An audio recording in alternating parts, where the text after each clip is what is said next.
Anong sinabi mo? Tama ba yung narinig ko, Amor? Nakikipaghiwalay ka nang wala mo lang basta ka na lamang aalis? Ganon? Hindi ka naman siguro bingi, Roldan. Nakakasawa na kasi yung buhay natin eh. Biruin mo, halos 2 taon na tayo magkarelasyon at magka-live-in pero wala pa rin pagbabago yung buhay natin. Hindi rin naman ako magkaanak sa'yo kasi baog ka. Kaya mabuti pa magkanya-kanya na lamang tayo. Amor naman, huwag mo namang gawin sa akin to. Alam mo namang mahal na mahal kita eh. Kaya mo, magsisikap ako para maging maayos ang buhay natin. Hindi ko naman kasalanan kung tanging pagbubukid lamang ang alam kong trabaho eh. Pakiusap naman. Bigyan mo ako ng isa pang pagkakataon. Promise, babawi ako sa'yo. Sa tingin ko, hindi na kailangan yung mga sinasabi mo, Roldan. Ang gusto ko magkaroon ng anak. Pero paano ko magkakaanak sa isang inutil na katulad mo? Kaya dyan ka na. Bahala ka na sa buhay mo. At ako naman, bahala na rin sa sarili ko. Makikitira na lang ako dun sa asawa ng kuya ko at wag mo akong guguluhin. Taon 2011, Nueva Ecija. Halos 2 taon nang magkarelasyon sina Amor at Roldan.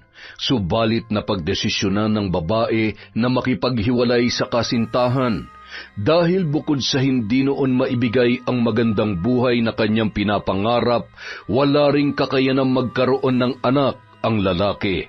Dahil doon, nagpasya na lamang si Amor na makitira sa bahay ng kanyang hipag na halos 2 oras lamang ang biyahe mula sa kanilang lugar.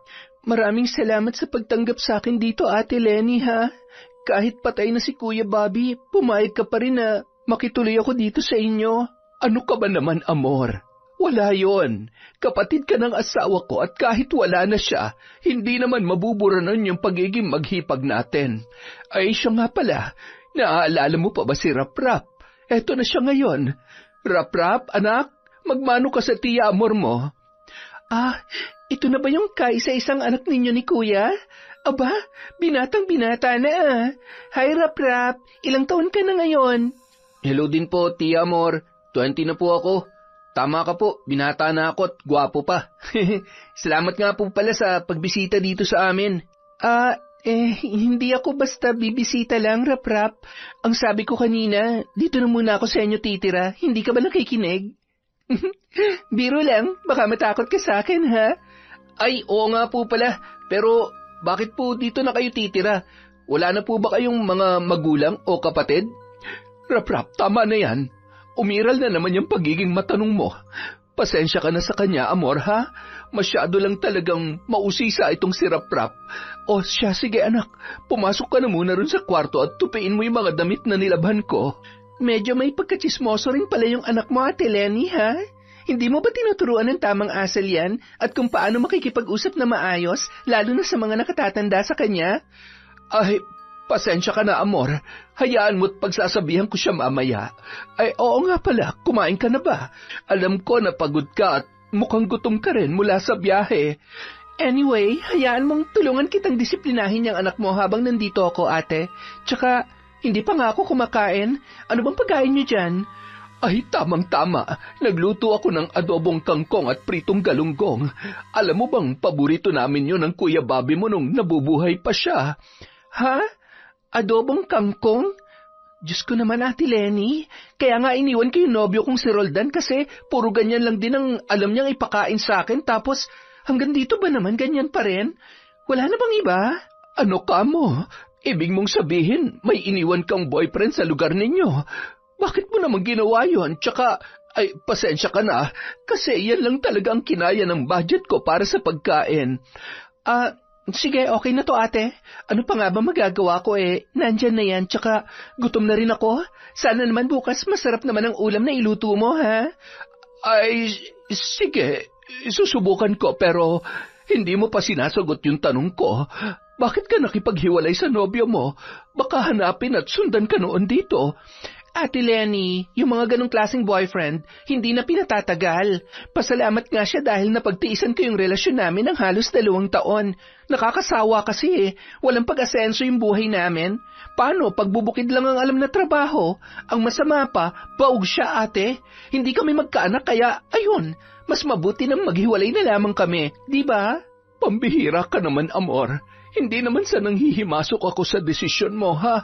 At naiintindihan ko rin naman na tayong mga babae nangangarap na magkaroon ng anak para maramdaman natin ang pagiging tunay na babae.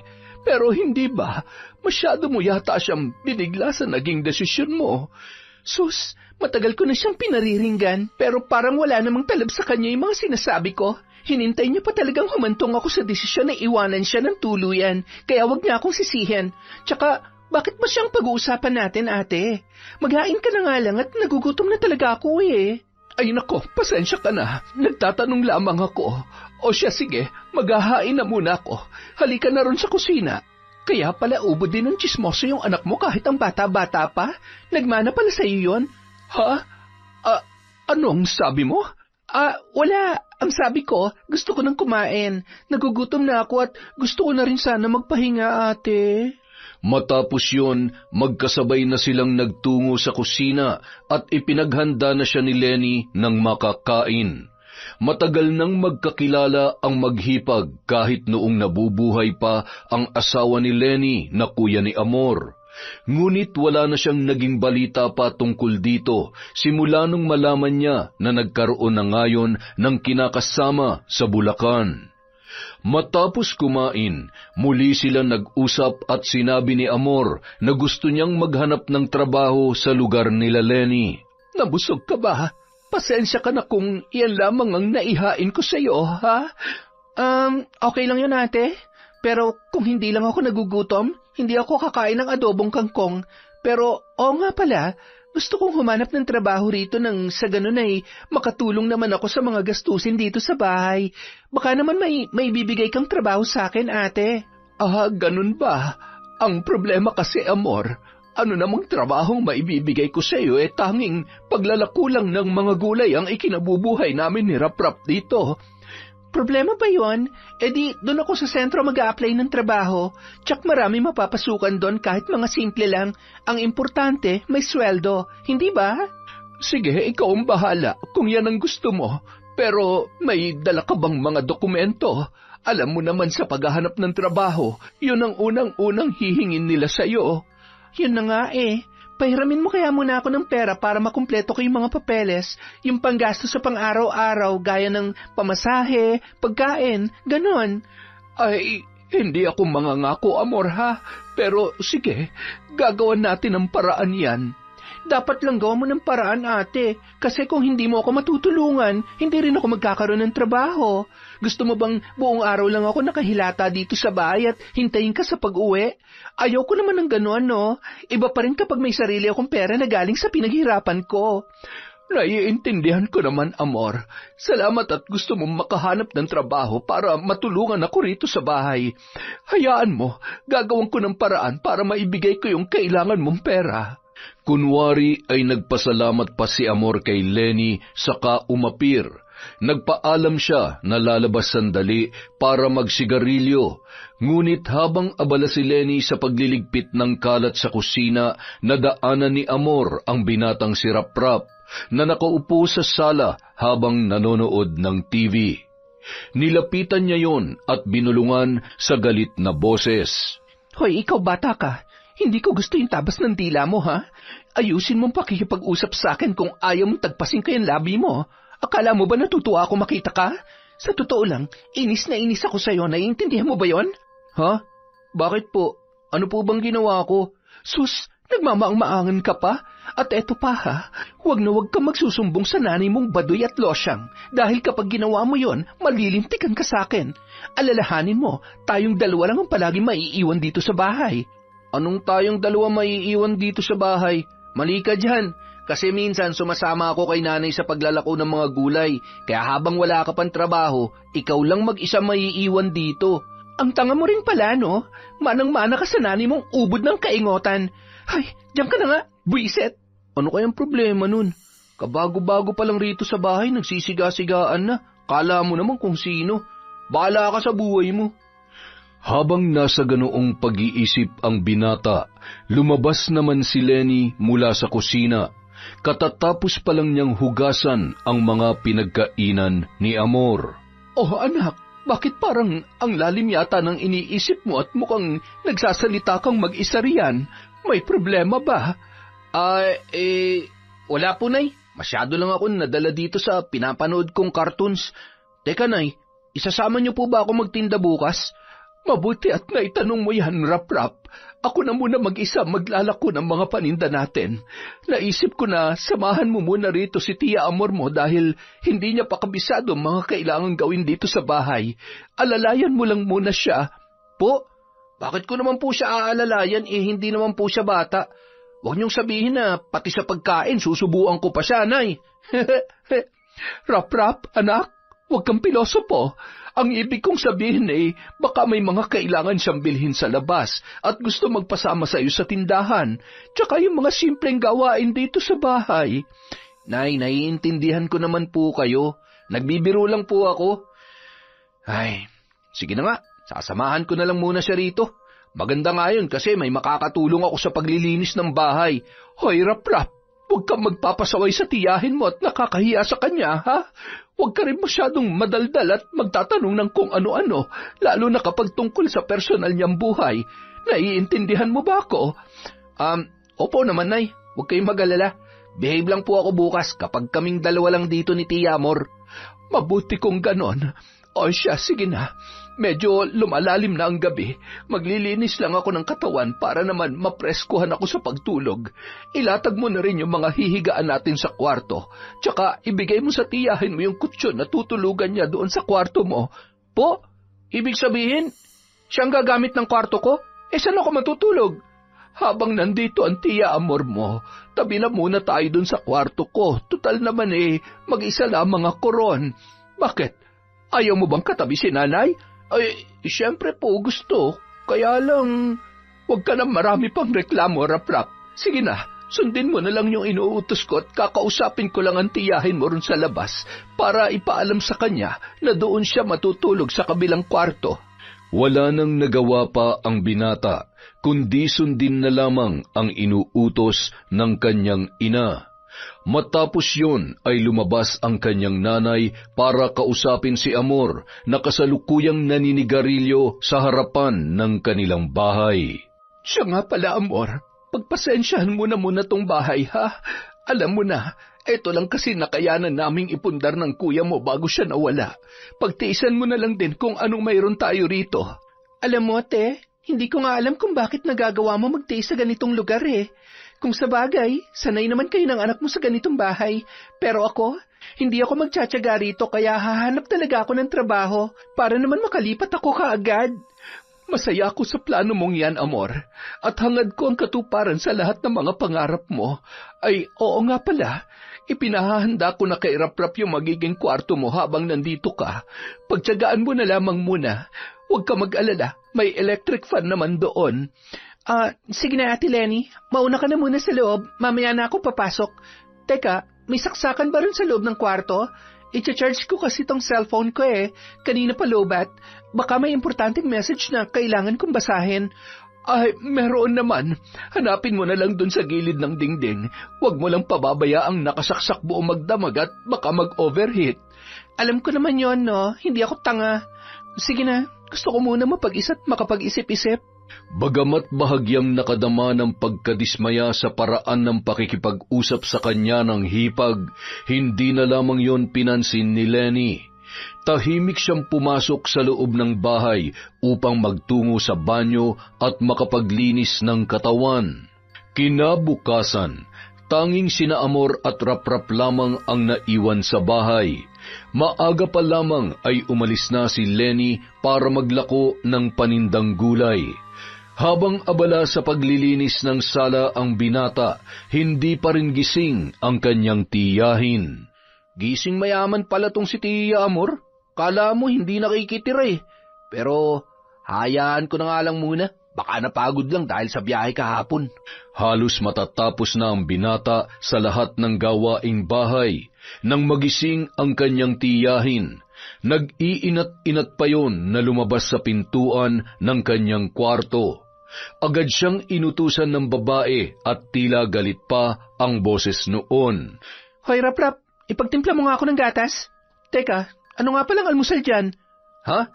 Wala po kaming gatas dito, Tia Amor. Kapembigas lang ang kinakape namin ni nanay palagi kasi medyo mahal yung gatas. Kaya po, nagtitiis kami na sinangag na bigas na lang. Ano?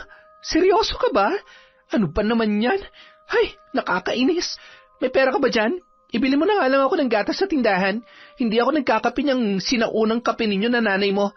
Baka maimpatyo pa ako dyan eh. Ay, pasensya na po kayo, Tia. Kahit po gustuhin kong ibili kayo ng gatas, wala naman po akong pera dito. Mag-almusal na lang kaya kayo. May sinangag at tuyo naman po dun sa lamesa eh. Ay, nakakainis. Tuyo at sinangag? Almusal ba ang tawag doon? Anong klase ba naman mga pagkain ang kinakain nyo dito? Tia, almusal po ang tawag doon kung sa umaga nyo kakainin. Pero kung sa gabi natin kakainin, di hapunan ng tawag. Alam mo ikaw, hindi ka talaga nakakatuwa ha. Simula pagdating ko rito kahapon, pinaandaran mo na ako ng mga kalokohan mo. Diyan ka nang bisit ka. Makakain na nga lang bago pa ako matuyuan ng dugo. Patawa-tawa namang naiwan mag-isa ang binata habang nasa sala at hawak ang walis tambo. Batid niyang inis na inis sa kanya ang tiyahin dahil sa mga pamimiloso po na pagsagot niya rito. Kakain ka rin naman pala, dami mo pang arte. Sino ba magugutom kapag hindi ka kumain? Kami ba?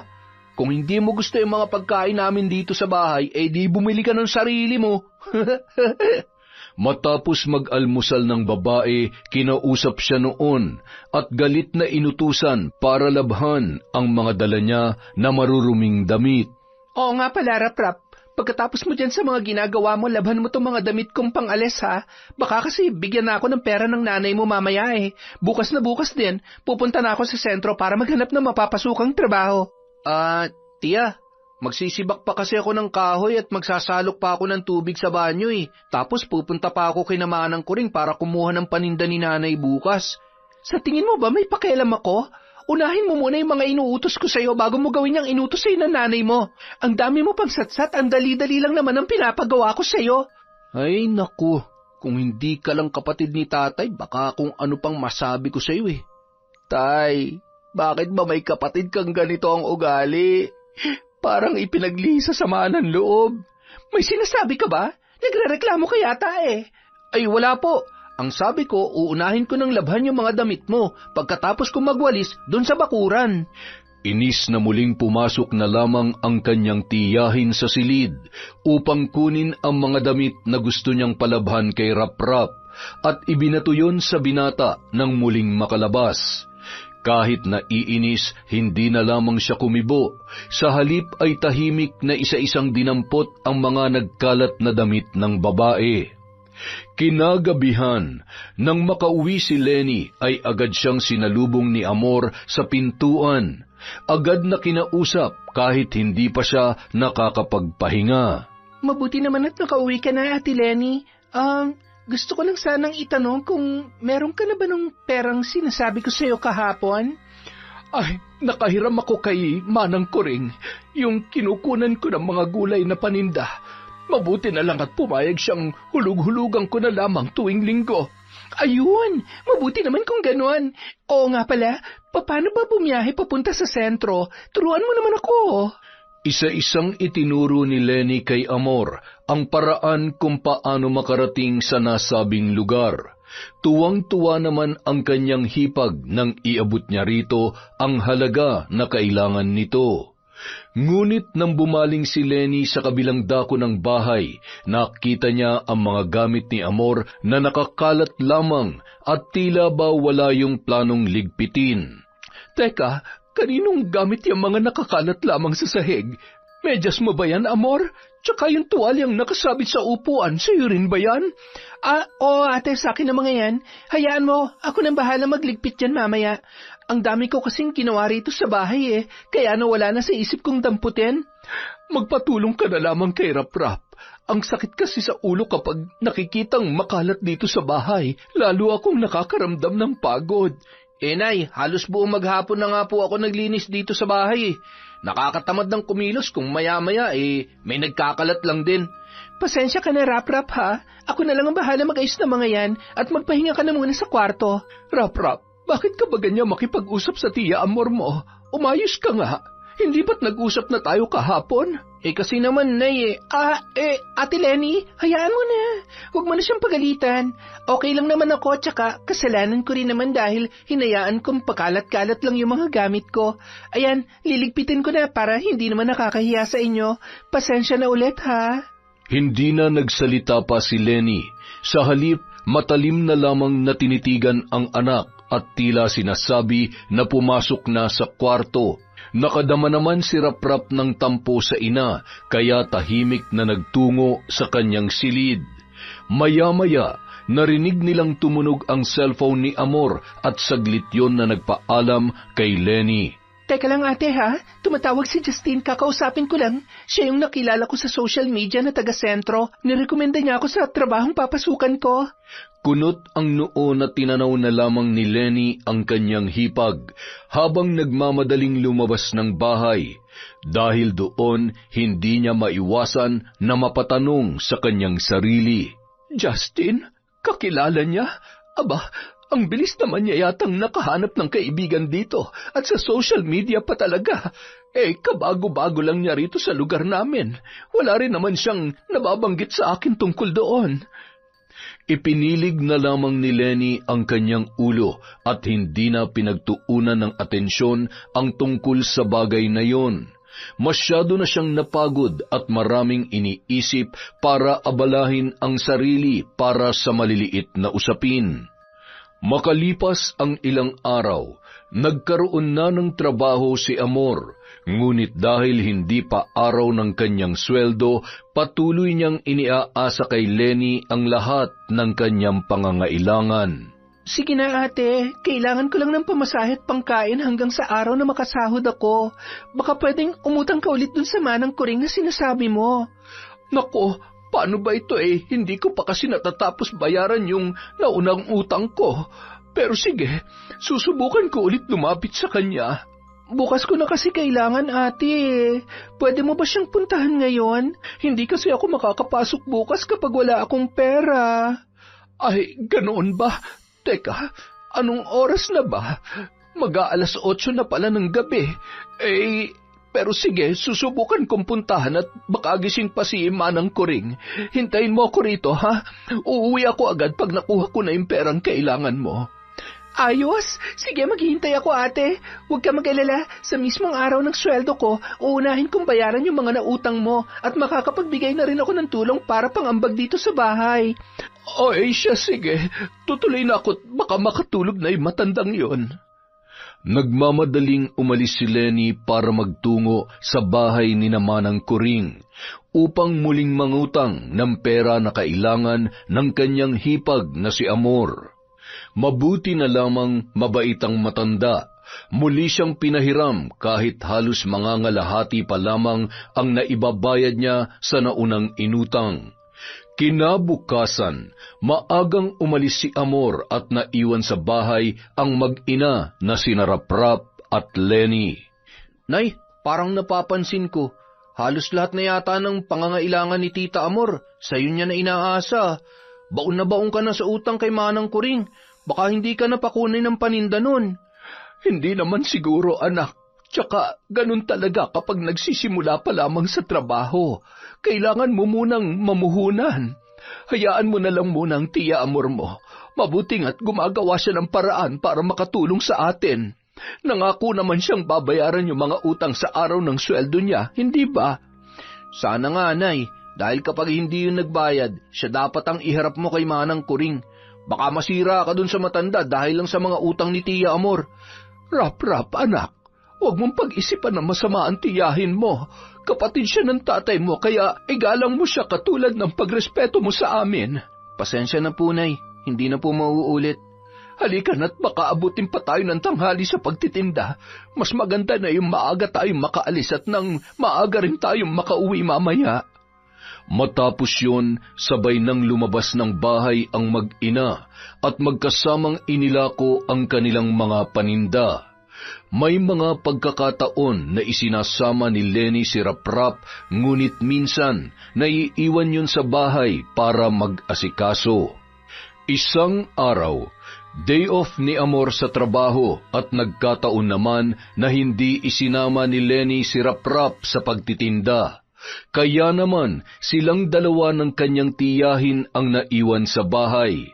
Habang nagsasalansan ng mga gulay na naiwan ng kanyang ina ang binata, sinita siya ng kanyang tiyahin. Ano ba naman, Raprap? Ang gulot ang kalat dito sa bahay. Akala ko ba ayaw ng nanay mo ng ganito? Bakit yung mga gulay ninyo kung saan-saan lang nakalagay? Pasensya na po, Tia Amor.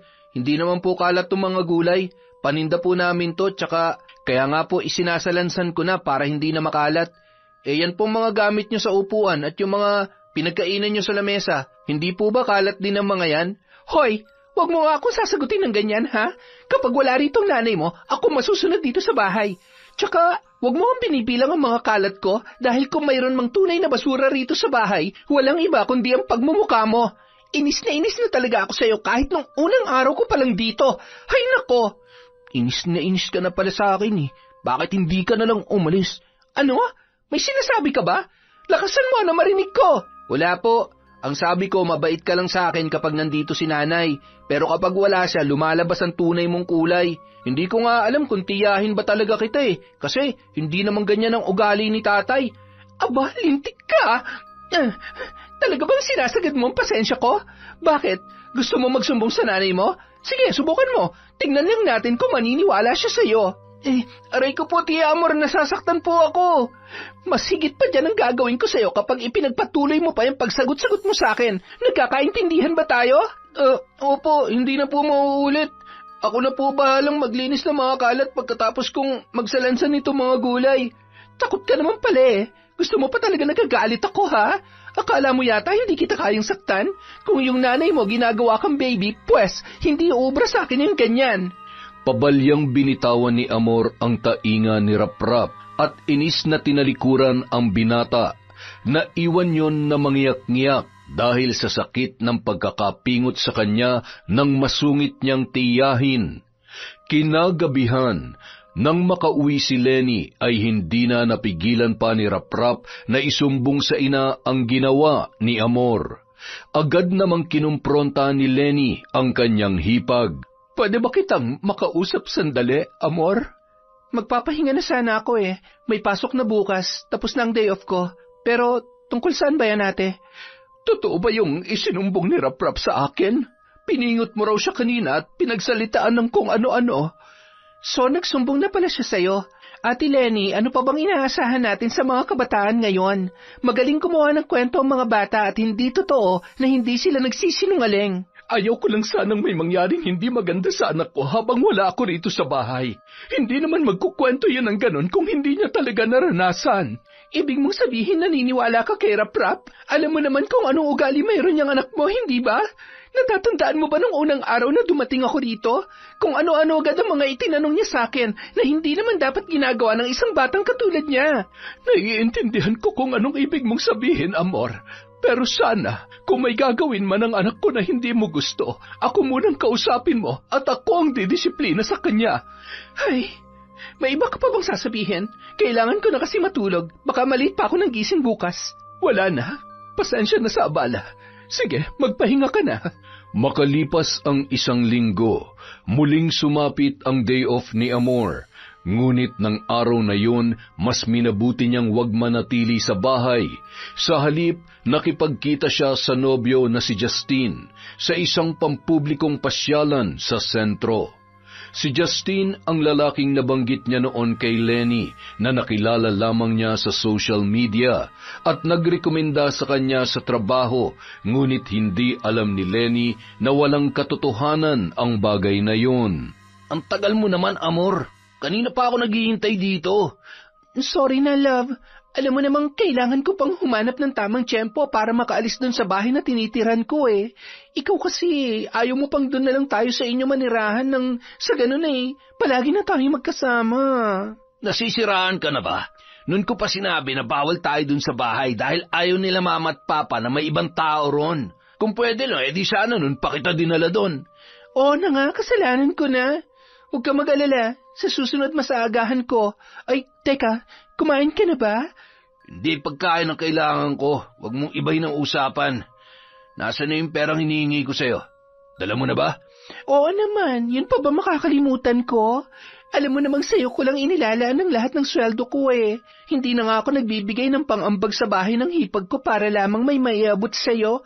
Teka nga, bakit parang masama yata ang loob mo? Sinusumbatan mo ba ako? Huwag na nga lang, sa'yo na lang yung pera mo. Marami pa namang ibang babae na magbibigay sa akin yan eh. Eto naman, galit agad. Hindi naman sa ayaw ko. Gusto ko lang malaman mo na ganun kita kamahal, kaya palaging ikaw ang inuuna ko. Oo na, naniniwala na ako.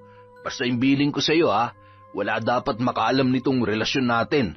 Dahil kapag nalaman ng mga kakilala o kamag-anak kong tungkol sa atin, tsak, hihiwalayan agad kita. Tandaan mo yan. Hindi ko naman nakakalimutan yon. Siyempre ayaw kong mawala ka sa akin, kaya susundin ko na lang kung ano yung gusto mong setup ng relasyon natin.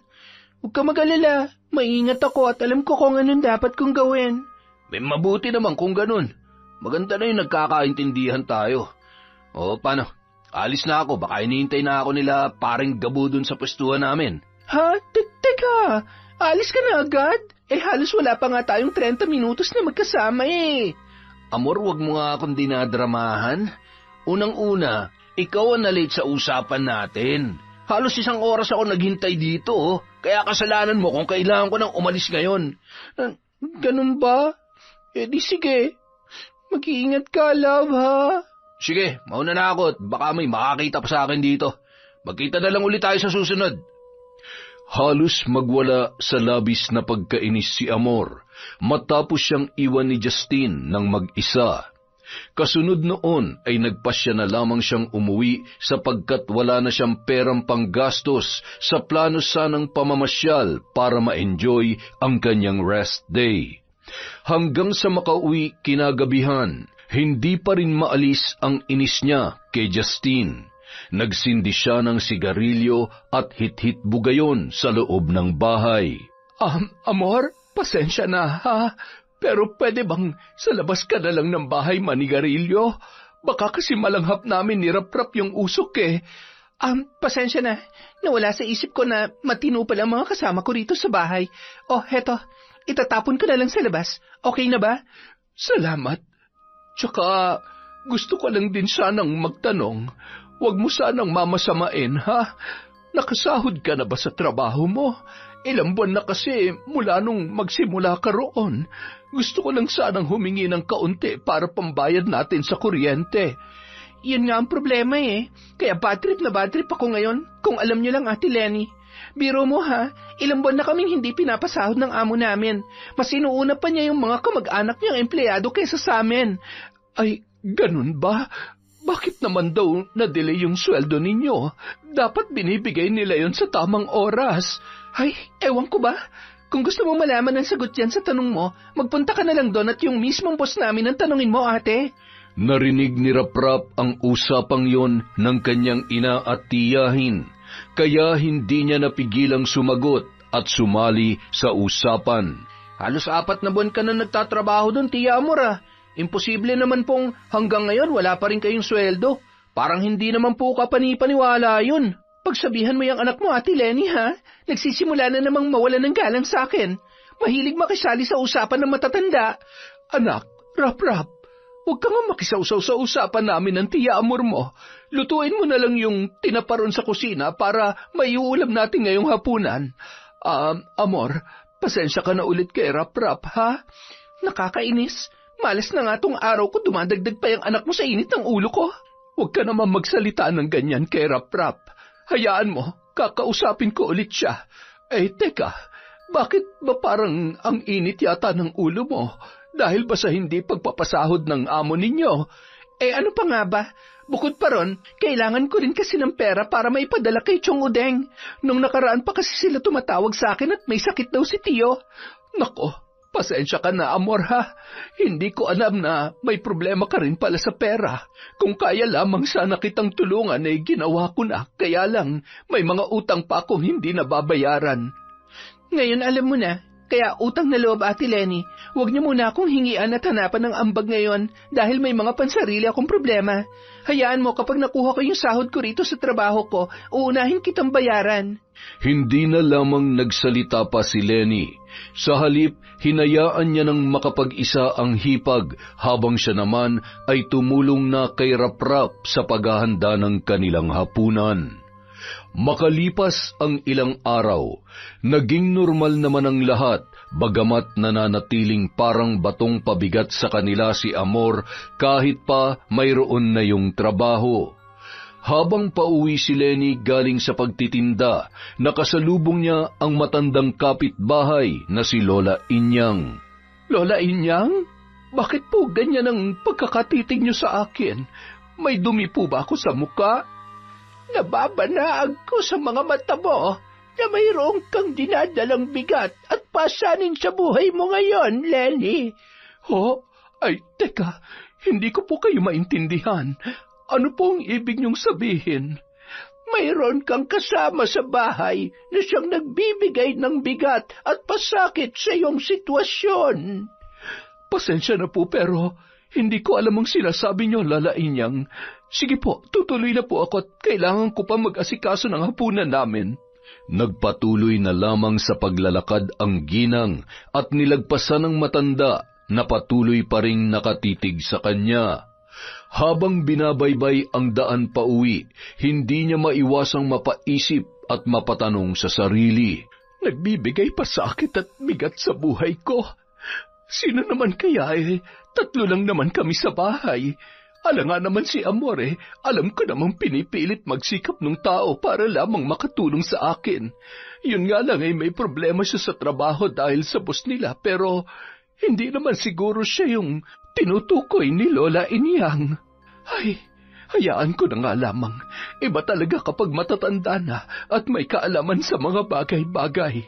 Ang matandang si Lola Inyang ay isang kilalang mambabarang sa kanilang lugar, subalit matagal na panahon na yung tumigil sa ganoong gawain. Ganun pa man, paminsan-minsan nagpapamalas pa rin siya ng kakatuwang kakayahan, katulad ng pagsasabi ng mga posibleng mangyayari sa hinaharap at mga bagay na nangyari na sa nakaraan. Nang makarating si Lenny sa bahay, naabutan niya si Raprap na nagsisibak ng kahoy at agad niyang tinanong kung dumating na ba ang tiyahin nito na si Amor. Ang sipag naman ng anak ko. Teka, wala pa bang tiya Amor mo? Salamat po, Nay. Uulitin ko lang yung sinabi mo, masipag at saka pogi pa. Si tiya Amor, wala pa po Baka kung saan pa dumaan yun. Oo na, sige na. Pogi na kung pogi. Kahit ako lang ang nakakaalam. Ay, hayaan na lamang muna natin yung tiyahin mo at baka nag-overtime na naman siya sa trabaho. Overtime na naman? Alam niyo po, nagtataka na talaga ako. Kasi kung totoong hindi sila pinapasweldo ng amo nila, bakit ang sipag niya mag-overtime at hindi niya magawa mag-resign na lang? Di ba, Nay? Ay, syempre anak. Dahil kapag umalis siya ron, di mas lalong hindi na niya makukuha yung sasahurin niya. Hayaan na lang natin ang tiya Amor mo. Ang mabuti pa, tulungan mo na lang ako magluto nitong ulam natin. Hindi na lamang sumagot si Raprap. Sa halip, kumilos na yun upang tulungan ang ina para magluto. Samantala, hindi naman maiwasang mag-isip ni Lenny dahil sa sinabing yon ng kanyang anak. Kung totoo ngang walang napapala si Amor sa pinapasukang trabaho, bakit patuloy pa rin yon na nagtsatsaga at hindi umaalis doon? Makalipas ang 2 buwan, hindi pa rin nakakapag-abot ng ambag si Amor para sa mga gastusin sa bahay. Ang lahat ng sweldo niya ay napupunta lamang sa kanyang nobyong si Justine. Kung minsan, si Lenny pa rin ang nilalapitan niya para sa panggastos sa sarili. Isang gabi, kauuwi lamang noon ni Amor galing sa trabaho. Bakit ang dilim dito sa bahay? Tsaka bakit ayaw gumana ng electric fan? Napakainit naman. Brownout ba? Pasensya ka na, Amor. Naputulan kasi tayo ng kuryente Baka sa makalawa pa akong makalikom ng ipambabayad natin. Ano? Seryoso ka ba, Ate Lenny? Paano ako matutulog nito kung mainit at malamok? Maaga pa naman ang pasok ko bukas, kaya kailangan ko makatulog na maayos. Ano ba namang bahay to? Pasensya ka na talaga, ha? Kinapos kasi ako sa buwan na to, Ang dami ko kasing pinagkagastusan at kinaltas na rin ni Manang ko rin yung huling bayad ko sa inutang natin noon sa kanya. Gawin mo naman ang paraan, ate, please. Hindi pwedeng wala tayong kuryente. Alam mo namang hindi ako sanay ng ganon. Isa pa, paano ako may charge tong cellphone ko? Paano ko makukontak si Justine? Sa sinabing yon ng dalaga, natigilan na si Lenny at nagtataka siyang napatanong sa kanyang hipag. Justine, di ba siya yung sinasabi mo noon na nakilala mo lamang sa social media tapos nagrekomenda sa iyo sa trabaho? Bakit kailangan mo pa siyang kontakan Hindi naman yata siya ang boss mo. Oo, siya nga. Siyempre, kailangan ko siyang kausapin para makibalita tungkol sa sweldo namin na hanggang ngayon ay hindi pa rin naibibigay. Tsaka, hindi naman siya ang pinag-uusapan dito Ang mabuti pa, gawin mo na lang ng paraan tong kuryente natin habang maaga pa, ate. Sasagot pa sana noon si Lenny, ngunit muli sumingit na naman sa usapan nila ang kanyang anak na si Raprap. Halata sa boses ng binata ang pagkairita at tila pagkayamot. Dapat kasi tumutulong ka rin sa mga bayarin dito sa bahay, Tia Amor. Hindi yung puro reklamo ka lang dyan. Lintek, wala ka talagang galang na bata ka. Raprap, ilang beses ba kitang pagsasabihan na huwag kang sasabat sa usapan namin ng tiya mo? Pumasok ka nga rin sa kwarto. Bakit kasi lagi nyo na nang pinagtatanggol at kinakampihan yan si Tia Amor, Nay? Wala na nga maitulong pero wisyo pa dito sa bahay. Dapat yan, umalis na lang dito Matapos yun sabihin, padabog na pumasok sa kwarto si Raprap at pabagsak na isinara ang pintuan.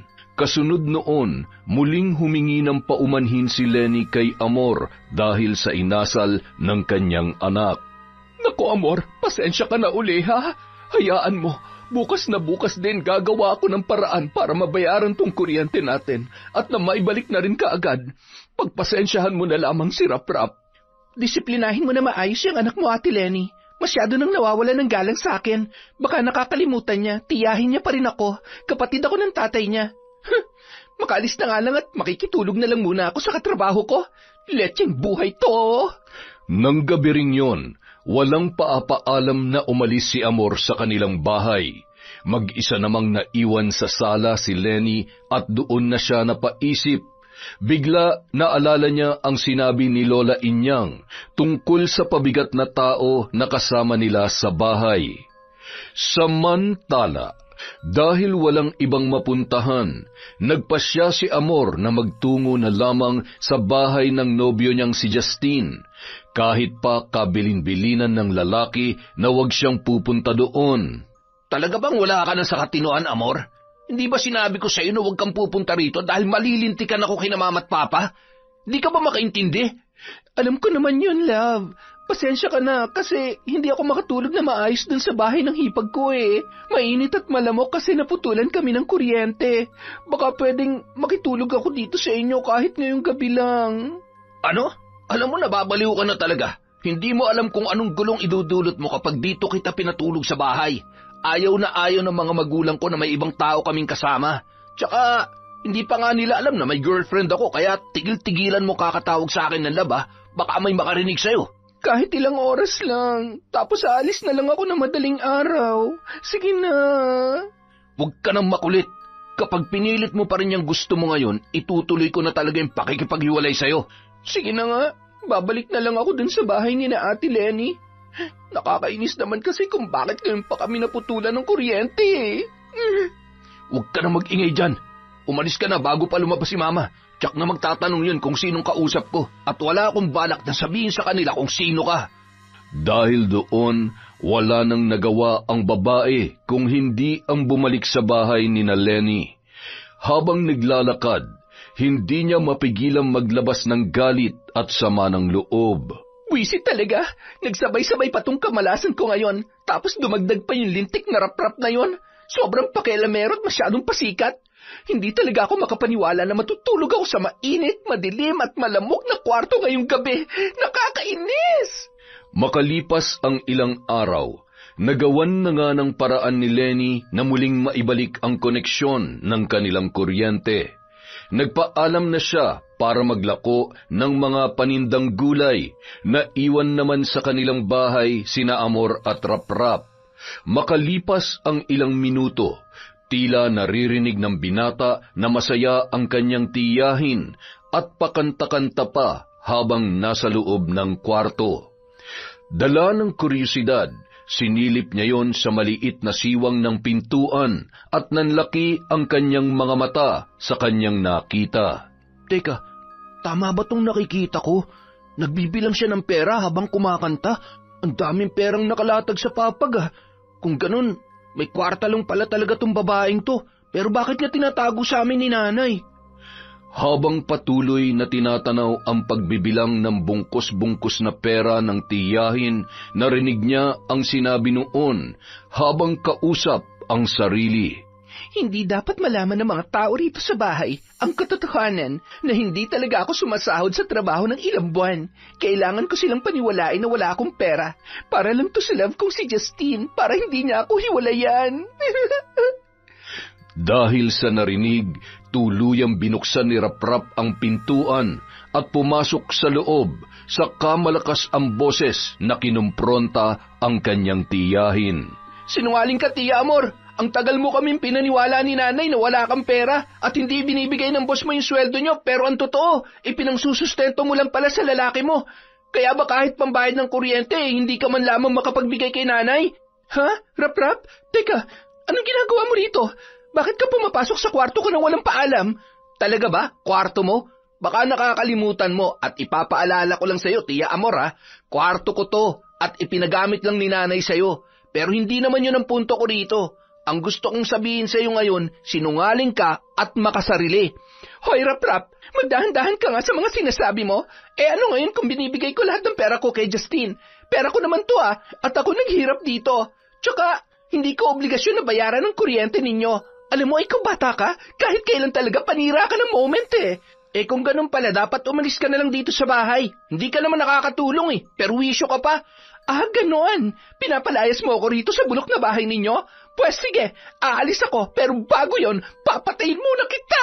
Galit na dinampot ni Amor ang panyo na nakapatong sa papag at mabilis na nakalapit kay Raprap. Mahigpit na ipinulupot niya yon sa leeg ng binatilyo at nagpambuno sila hanggang sa makalabas ng kwarto. Naitulak ni Raprap ang kanyang tiyahin at bumagsak sa sahig, ngunit mabilis ding nakatayo. Ganyan palang ugali mo, Tia Amor? Gusto mo akong patayin dahil lamang sa sinabi ko? Habang nagsasalita ang binata, hindi niya napansin na unti-unti na palang lumalakad paatras si Amor hanggang sa napunta yon sa kusina. Doon, lihim na hinugot ng babae ang kutsilyo mula sa pinaglalagyan noon at patakbong sumugod kay Raprap, saka ubod ng lakas na inundayan ng saksak sa leeg ang binata. Kung inaakala mo ligtas ka na, nagkakamali ka. Hindi ang isang batang katulad mo lang ang makakapagpaluhod sa akin. Itong bagay sa iyong hayop kang pakialamero. Kriminal ka, Tia Amor. Sana patawarin ka ng Diyos. Ginawa mo ito sa akin. Dahil sa lalim ng natamong sugat at sa walang tigil na pagbulwak ng dugo mula sa leeg ni Raprap, mabilis siyang nalagutan ng hininga at humandusay sa sahig ng kanilang bahay. Natataranta at mabilis na kumilos naman si Amor para tipunin ang pera na nasa papag na binibilang niya kanina. Kasunod noon, binitbit niya ang malaking bag na naglalaman ng mga gamit at duguan ang damit na lumabas ng bahay. Nakasalubong niya pa si Lola Inyang na takang-taka na pinagmasdan ang kanyang kasuotan na may bahid ng pulang likido. Diyos ko, saan kaya nanggaling ang babaeng yun at bakit parang may mga dugo ang suot niyang damit? Huwag naman sanang magkatotoo ang iniisip ko. Napaantada si Lola Inyang matapos habulin ng tingin ang halos madapa sa paglalakad na si Amor. Kinagabihan, Nang makauwi sa bahay ay halos mawala ng ulirat si Lenny sa kalunos-lunos na itsura ng kanyang anak. Wala na yung buhay at naliligo sa sariling dugo. Nagsisigaw ang babae at sinubukang humingi ng tulong, subalit huli na ang lahat dahil halos buong maghapon nang nakalagak doon ang katawan ni Raprap. Kung sino man ang gumawa nito sa iyo, anak, isinusumpa kong magbabayad siya. Sisingilin ko ang demonyong yon. Gagawa ko ng paraan para makamit ko ang hustisyang nararapat para sa iyo. Habang umiiyak sa harap ng kabaong ng kanyang anak, nilapitan siya ng kapitbahay na si Dana. May dalayong mainit na lugaw. Ate Lenny, kumain po muna kayo. Kagabi pa walang laman ng sikmura niyo eh. Baka kayo naman po ang magkasakit niyan. Maraming salamat, Dana. Pakilagay mo na lang muna dyan at kakainin ko maya-maya. Nauunawaan ko po ang nararamdaman niyo ngayon, Ate Lenny. Magdasal po kayo at magpakatatag. May awa ang Diyos, malalaman din natin kung sino may gawa nito kay Raprap. Pigil ang galit na napatiimbagang si Lenny habang nakakuyom ang kanyang mga kamao at nakatitig sa walang buhay na anak na nasa loob ng ataul. Nang mga sandaling yon, batid niya na kung sino ang may kagagawan sa nangyaring yon kay Raprap. Agad na tiyak niyang si Amor ang salarin sapagkat wala na roon ang mga gamit ng babae, maliban sa kulay berdeng panyo na naabutan niyang nasa sahig ng kanilang bahay. Walang ibang gagawa nito sa kanya, maliban sa kaisa-isang tao na nag-akyat ng kamalasan sa bahay namin.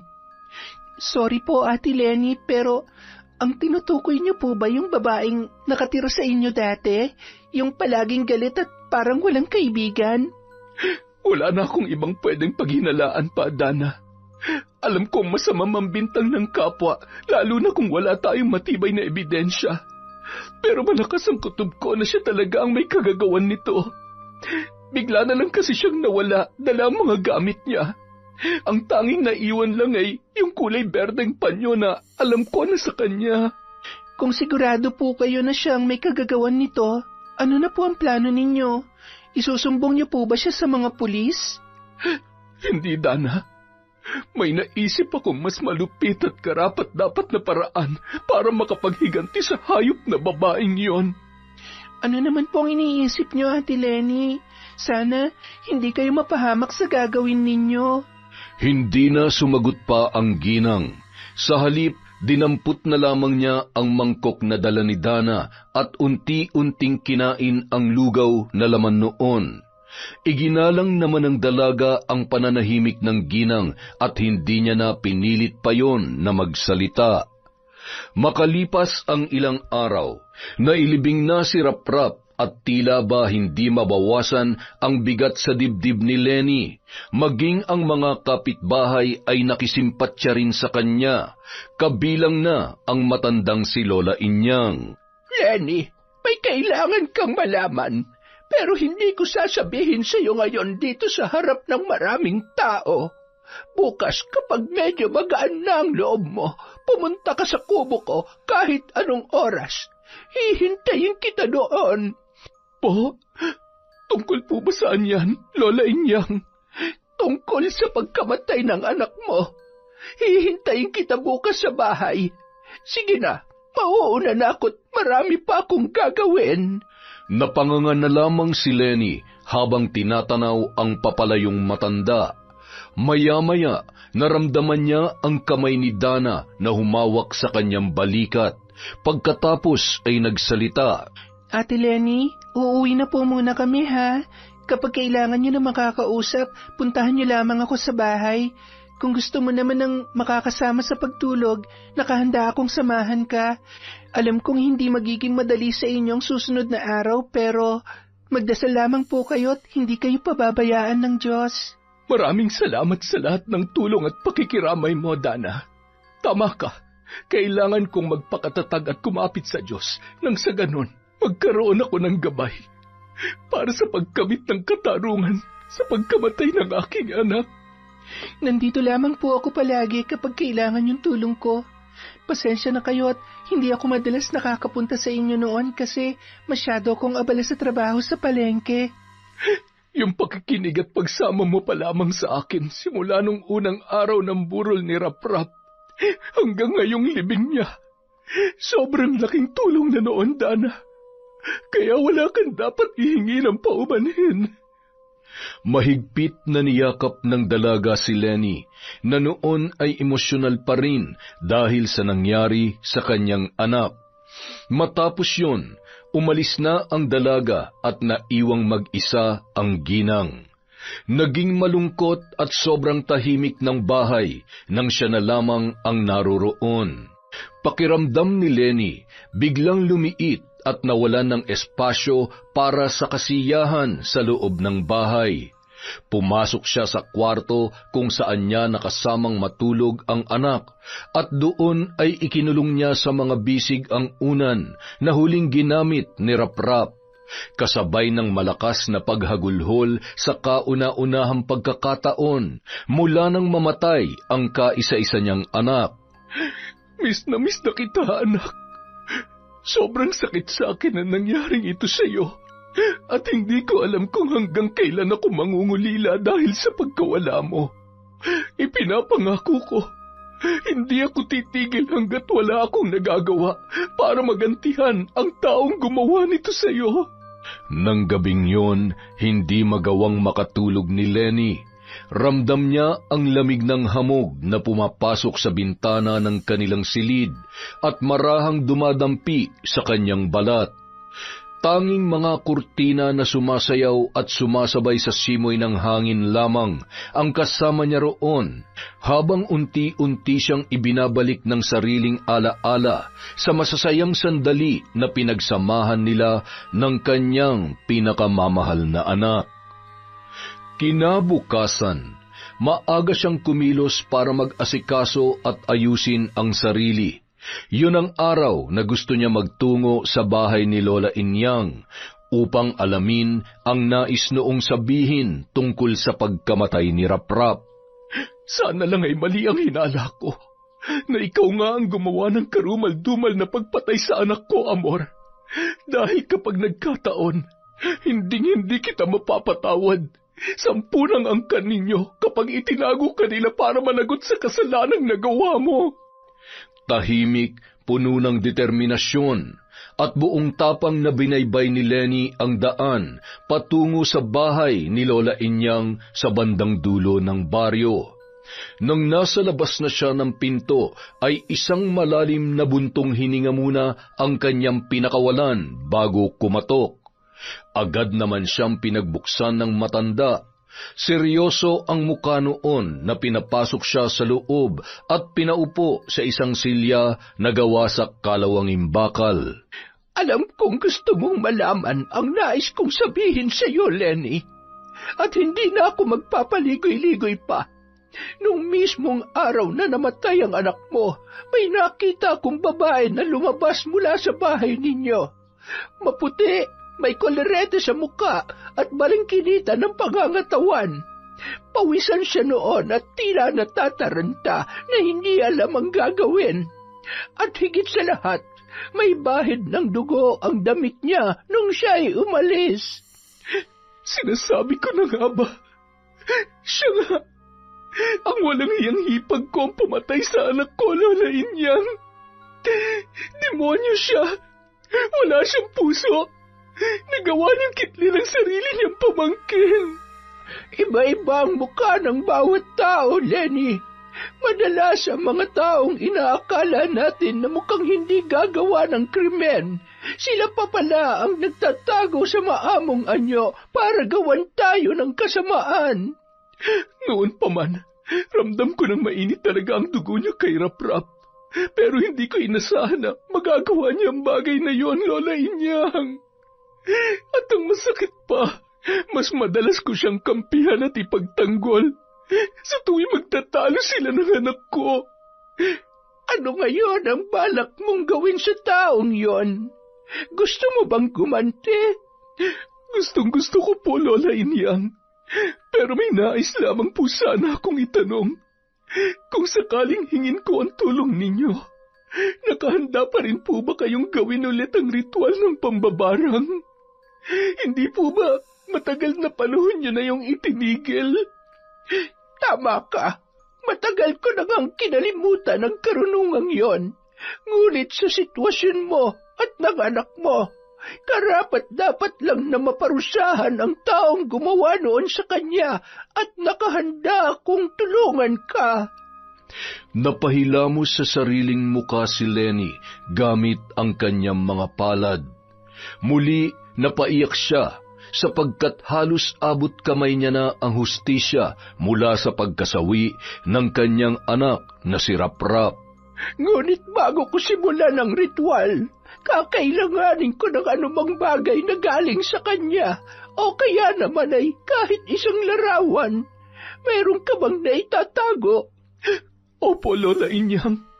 Naiwan niya sa sahig ng bahay namin yung kanyang panyo.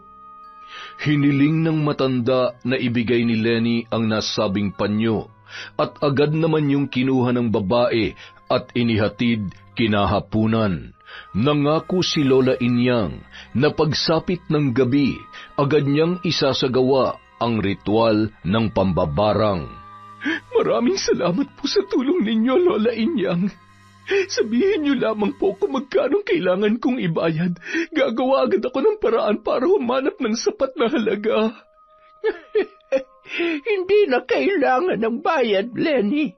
Walang anumang ritual na natutumbasan ng halaga ng pera, lalo na kung ito ay nagmumula sa itim na karunungan.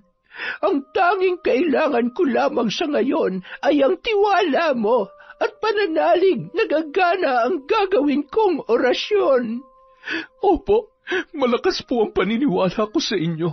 At batid ko na marami na kayong natulungan sa mga kababaryo natin noong mga panahon na ginagawa niyo pa ito. Kung ganoon, maaari ka nang umuwi at nang makapaghanda na ako para sa gagawin kong seremonyas mamayang hating gabi. Hintayin mo ang 3 araw at tuluyan nang mabubura sa mundong ito ang babaeng yon. Muli, nagpasalamat si Lenny sa matanda. Bago matamis na ngumiti, saka nagpaalam at lumabas ng kubo. Makalipas ang 3 araw, habang magkasama sa isang maliit na inuupahang bahay sina Justin at Amor at masayang naglalambingan, biglang natigilan ang babae. Teka lang, love. Parang biglang sumama ang pakiramdam ko at para akong nasusuka. Nako, baka naman nababanyo ka lang. Huwag mo sabihin buntis ka. Alam mo namang hindi pa ako handa sa mga ganyang bagay. Hindi naman siguro. Dinatnan pa nga ako nung nakaraang linggo eh. Ang sakit na rin ng ulo ko at parang may kung anong pumipisa sa magkabilang sentido ko. Aray ko, ang sakit Nako, Amor, huwag mo sabihin gagawin mo pa akong tagapag-alaga mo rito, ha? Nasusuka talaga ako, Justin. Hindi ako nagbibiro. Nahihilo ako. Tulungan mo ako. Anak ng putya naman, baka buntis ka nga. Ay, ipapalaglag mo yan, ha? Ayaw ko pa maging ama at siguradong lagot ako sa mga magulang ko. Bakit kasi hindi ka nag-iingat? Hindi ako buntis. Nasusuka lang talaga ako. Bigyan mo ako ng tubig, please. Akmang tatayo na sana noon ang lalaki para ikuha ng maiinom na tubig si Amor. Ngunit laking gulat niya nang bumulwak mula sa bibig nito ang pinaghalong kulay itim at berdeng malagkit na likido. Anak ng, ano ba nangyayari sa'yo? Hindi ko alam, Justin. Ang sakit ng buong katawan ko. Teka, bakit parang may mga anay na lumalabas dyan? Dumudumi ka ng dugo, Amor. Hindi kaya binabarang ka? Hindi ko alam. Tulungan mo ako. Tumawag ka ng doktor, pakiusap, Justin.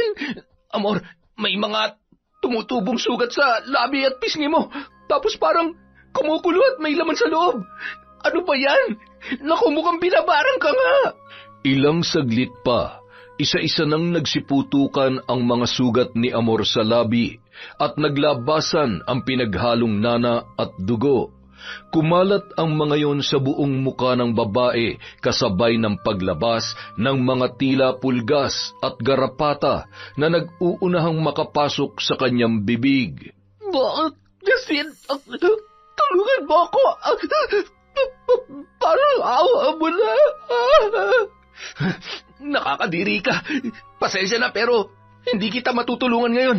Aalis na ako baka kung ano pa mangyari sa'yo at ako pa mapagbintangan ng mga tao. Diyan ka na. Wala ka nang silbi sa akin. Kadiri! Justine! Huwag mo akong iwan mag-isa rito! Yun na ang pinakahuling salita na nasambit ni Amor bago siya tuluyang nalagutan ng hininga at bumagsak sa sahig na dilat ang dalawang mata habang nakalawit ang kanyang dila. Walang sino mang tumulong sa kanya nung mga sandaling yon matapos siyang iwan ng lalaki na kanyang pinakamamahal na walang ibang ginawa kundi ginamit lamang siya at hiningan ng pera. Samantala, habang magkausap sina Lenny at Dana, may biglang naalalang itanong sa kanya ang dalaga. Ate Lenny, may itatanong nga pala ako sa'yo. Tungkol saan yan, Dana? Tungkol dun sa nabanggit mo nung araw ng libing ni Rap-Rap. Ayaw ko na nga sanang ipaalala pa yon pero nag-aalala pa rin ako para sa'yo. Plano mo pa bang magsampa ng kaso at magreklamo sa mga otoridad tungkol doon? Napabuntong hininga muna si Lenny bago matamang tumitig kay Dana saka sumagot. Sa totoo lamang, Dana, hindi ka siguro maniniwala sa sasabihin ko sa'yo, pero hindi mga pulis at hindi proseso ng otoridad ang ginawa kong paraan para makamit ang katarungan sa pagkamatay ng anak ko. Ha? Teka, hindi kita maintindihan, ate. Anong ibig mong sabihin? Sabihin na lamang nating itim na karunungan, pambabarang, ganoon.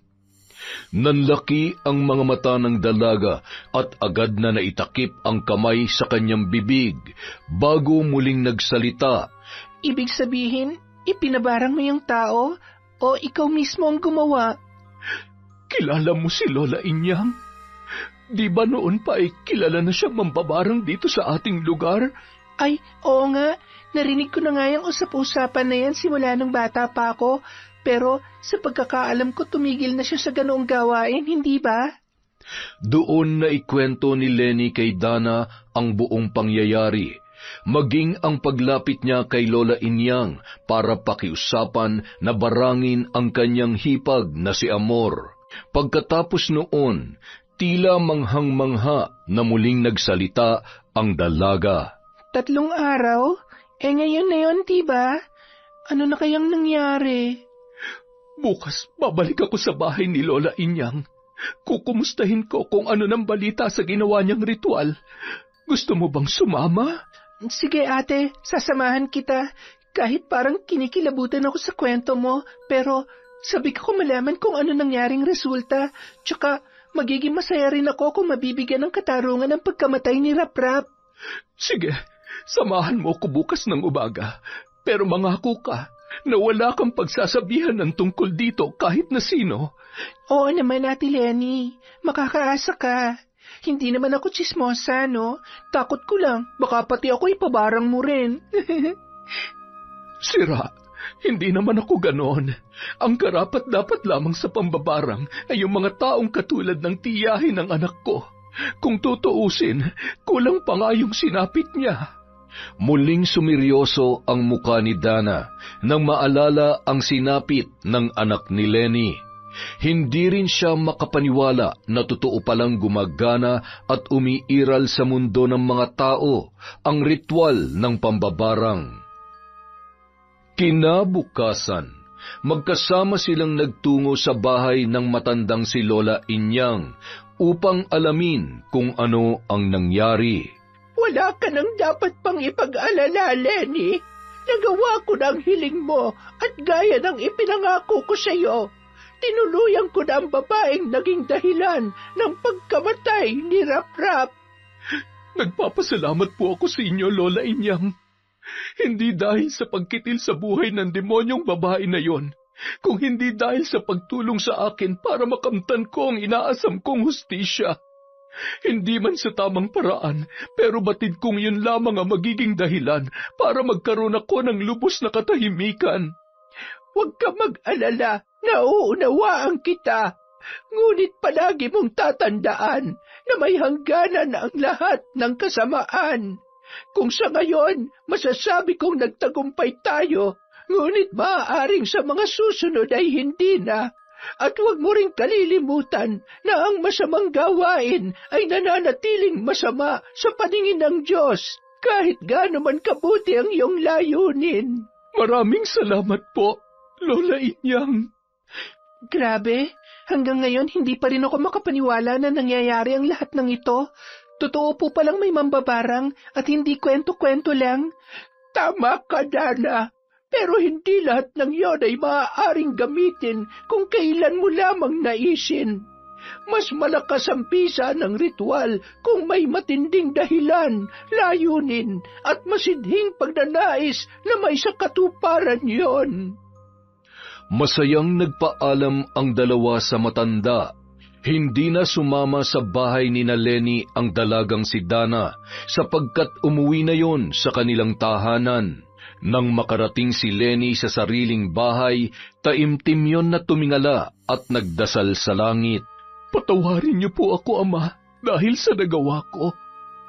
Batid kong hindi naaayon sa inyong kalooban at wala akong karapatang pangunahan kayo sa lahat ng inyong hatol. Ngunit batid ko rin na ako'y inyong nauunawaan. Dahil bilang isang ina at magulang, hangad ko lamang ay ang matiwasay na katarungan para sa aking anak at lubos na katahimikan ng aking puso at isipan.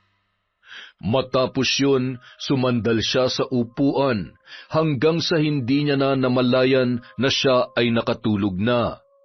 Makalipas ang halos 1 linggo, nagulat si Lenny sa pagdating ng hindi inaasahang bisita. Walang iba kundi ang tiyuhin ni Amor at ng kanyang asawa. Tiyo Udeng, bakit po bigla kayong napadalaw? Pasensya ka na kung hindi kita nasabihan, Lenny. Gusto ko lang sanang ibalita sa iyo na patay na si Amor. Hindi nga namin alam kung saan naglagi yung babaeng yun eh. Mahigit 1 taon na siyang nawala at hindi nagpakita sa amin. Matapos niya makipaghiwalay sa nobyo niya noon na si Roldan. Tapos ngayon ay natagpuan na lamang ng mga pulis na wala na siyang buhay sa isang maliit na bahay.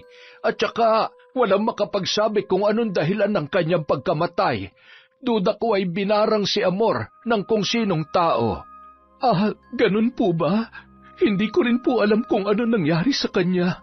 Isa pa, wala naman akong natatanggap na anumang balita na umalis pala siya sa inyo at hindi nagpakita ng mahigit 1 taon. Tsaka, ano po ang sinabi ninyo? Binarang si Amor?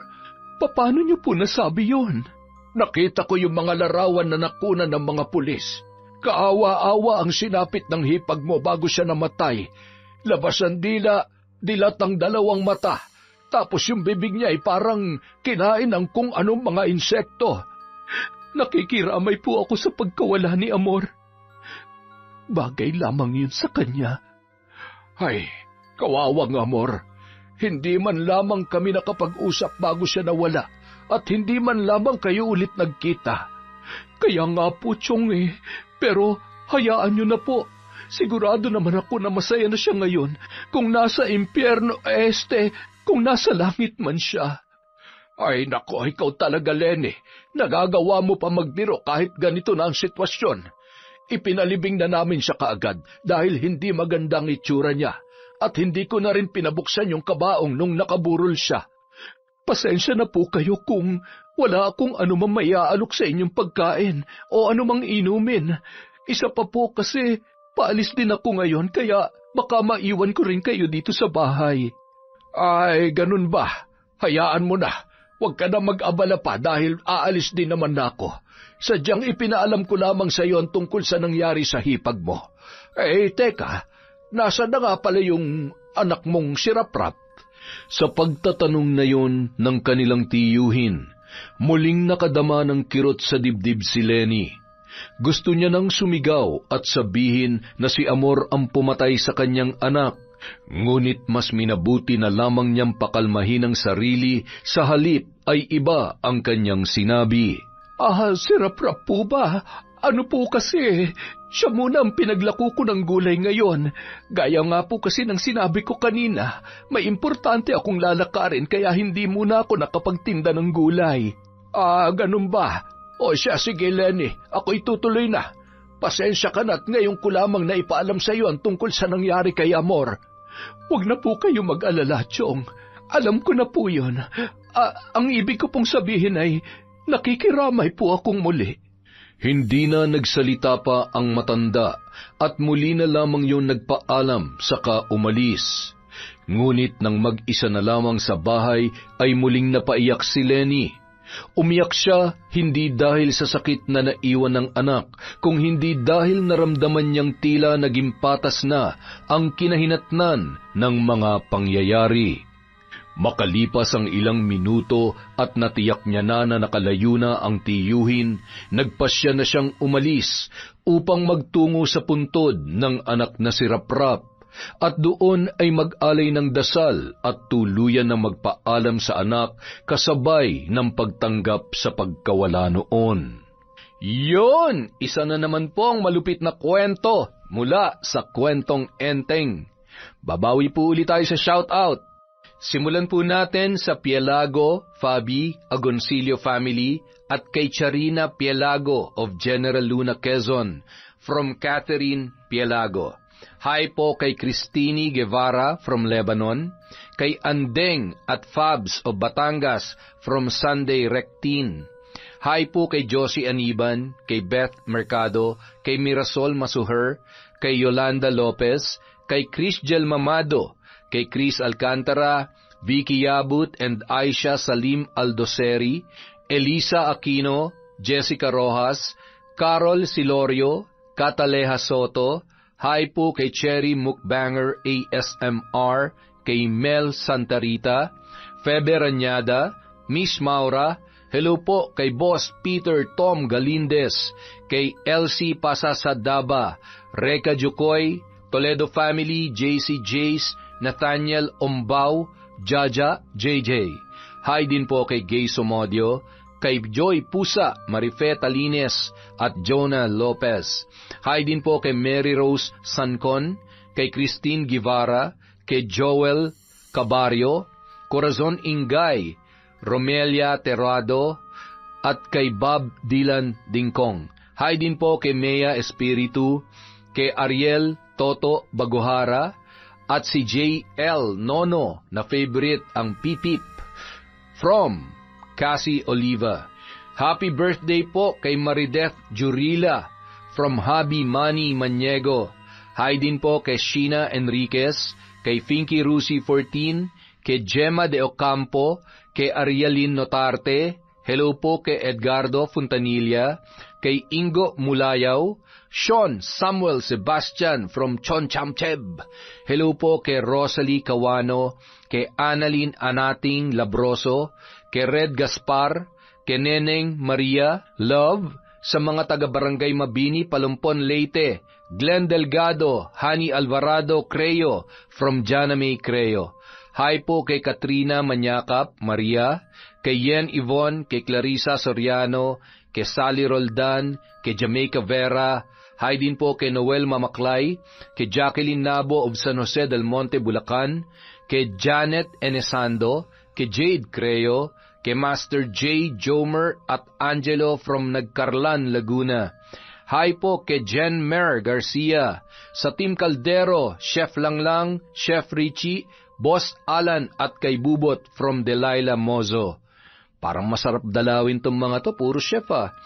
Hi din po kay Annalisa Chico Diga from Consolacion Alvarez, kay Angelina Ignacio, kay Reynante Siena, kay Alfreda Alano, kay Sydney Crosswind, Daisy Lynn Ronquillo, Pinay Isla, Pamela Allen, Alan Serra, Locino family from Melodia, Locino, Sam San from Turkey.